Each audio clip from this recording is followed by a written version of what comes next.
everyone who has fought for justice for our people, who has spoken up on behalf of the people, who has stood with the people who have been attacked, have been called coons and sellouts and fakes. Anybody who's actually doing the work has been critiqued by people who aren't doing the work.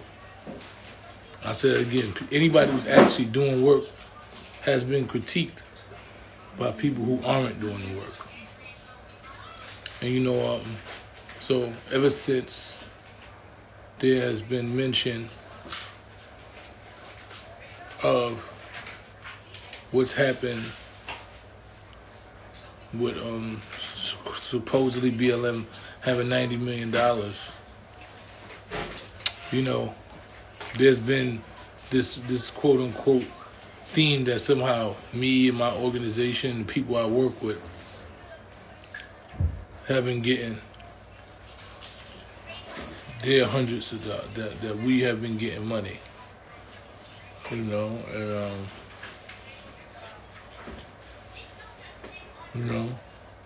and my son does not work for BLM. My son has never worked for BLM. Tamika Mallory doesn't work for BLM. Until Freedom is a separate entity. They call everybody who's who's fighting for black justice part of BLM. So I don't know if you paid attention to the piece that I put out. Everyone who has been fighting for justice for black people have been lumped in together with the BLM movement. I have never been a part of BLM. I've never gotten $94 million. I've gotten nowhere near close to $94 million. The amount of money that my people who support me, who have invested, barely is enough for us to do the work that we have to do.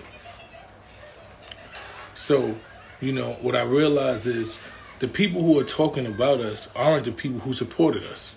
The people who've invested in, especially in Until Freedom, are aware of the work we've done, and they wanted to invest in our work. There was no misunderstanding about the work we were doing. There was no misunderstanding about whatever finances we got was going to be used for. If you look for the last year, we were traveling all over the state. We actually moved to Louisville for 3 to 4 months, in which we sustained protests. We bailed people out of jail. We flew people in there to protest, to stand with Breonna Taylor's mother. We did all of the things, financed every, thing we did. We didn't take money from the city. We actually gave money to the city, over hundreds of thousands of dollars that we poured into grassroots organizations and people on the ground. We don't have $94 million. We did not capitalize off of anybody's death. We never capitalized off the death. We went to Louisville, Kentucky, because Breonna Taylor's mother, Tamika Palmer, asked us to help. We started helping because they asked us to help. We did not work. We've never worked on anybody's case who did not ask us to help. We never profited off anybody's murder, anybody's death, anybody's pain. If anything, what we did was bring attention to make the world understand that there was an issue. Now, if you call that pimping poverty, then I want to know what leadership is. I want to understand what do you propose we do when people are losing their lives at the hands of the police, who are going scot-free, and nobody knows what's happening with those people, when nobody's aware of what's happening with those people, and we have platforms and we have notoriety and people listen to us, and we have resources to where we can get this person to talk about that person, like we did with Breonna Taylor, so we get all of these famous people to talk about it and advocate for her. If you don't think that makes sense for people to do, then I'm confused as to what you think the next step is. What do you think? Just ignore the trolls, because common sense is common sense. I just want you not to be swayed, because this is how movements are divided. They send people that look like you. They send people that sound like you. They send people that are from where you from. And then what they do is try to defame you. This is a classic plan. Classic. You have people who never did anything for anybody, who critique what you've done. You know, you have people who have never done anything in this movement who critique what you've done. Anybody who invested in Until Freedom, our work has speaking for itself. It's never been no shady business. We never took a dime. No family will ever tell you that we took a dime for them or raised a dime from them. Anything that we raised for the family got. We invested our own money in families. So, yeah, 90 million. You need to go to the people that got 90 million because we ain't got 90 million. Once again, we are not Black Lives Matter. I am not part of Black Lives Matter. I do not know what their books look like. I do not know what they've done with their money. But Until Freedom has not raised anywhere near $90 million.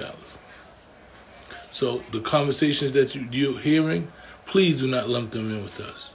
Please do not lump us in with them. Tamika will have her conversation. She will be speaking. You know, we will be doing our podcast on Friday, so tune in so she can answer for herself, you know, about whatever accusations, you know, whatever accusations have been made, that lady will be happy to speak for herself. But what I can tell you is that we've never profited off of anybody's death. We never pimped anybody. We never took anything. If anything, we dedicated our time, our own money, our own energy, risk our freedom. We brought more people to speak up. We made sure that the world knew the name of anybody that we spoke for and that we fought for. You know, so I just want that to be 100% clear.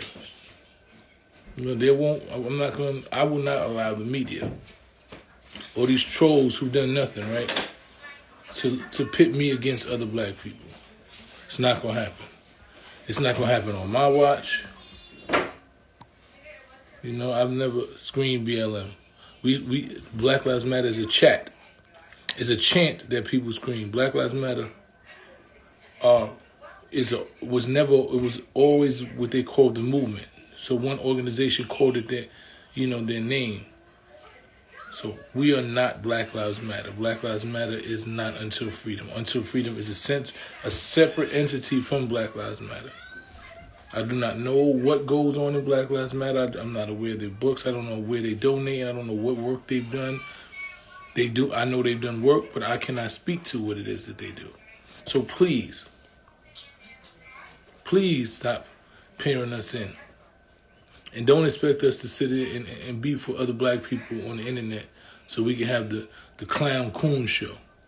Bottom line, we're going to do work like we've been doing. George Soros. George Soros is a white man.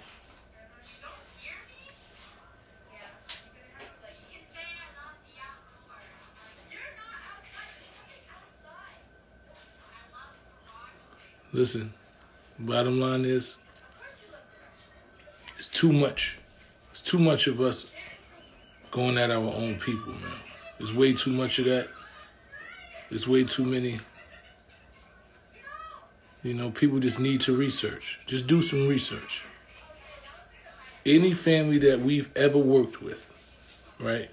There's not one family that we've ever worked with that'll tell you that we did anything negative would bring attention to their family's case, bring resources to their family, uplift their family case, fought with them side by side, cried, walked, went to jail, whatever it was necessary to do, we did that. Any family that we've ever worked with. I say that again. Any family that we've ever worked with will never tell you anything negative about us. Hasn't happened. Won't happen and hasn't happened. Any family. Never made any money off any family, never scammed any family, never schemed any family, never took anything from any family, never got compensated. We never got paid to do no march. We're not paid activists. There's no organization that pays us. We're not paid by organizations. We receive investments, which people call donations. And that's how we worked off. We have not pimped the poverty. We have never pimped poverty. Ever in my life, we have never pimped poverty. Ever. It's kind of ironic to me how people, have a problem with people who are willing to sacrifice their freedom and their lives for justice, having anything over lunch meat. Y'all have a problem with activists and people who are willing to sacrifice and bring awareness and fight and go to prison and travel and stay days up and organize. You have a problem with those people having money, but you don't have a problem with nobody else.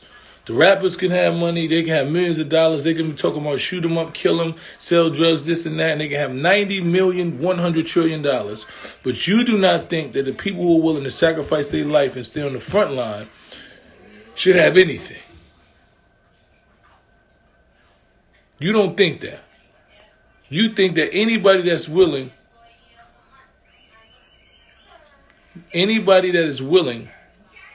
to stand on the front lines and sacrifice their life should be starving. Right? You think that they should be starving. You think that it was good that Dr. King died with nothing, right? You think it was good that the same person that they praise for giving us voting laws and who sacrificed his life and who's probably one of the greatest black men in all history died with nothing. He died with his own people calling him coon. He died with his own people trying to call him a sellout. The same man that you celebrate every year, he died with nothing and his own people killed him.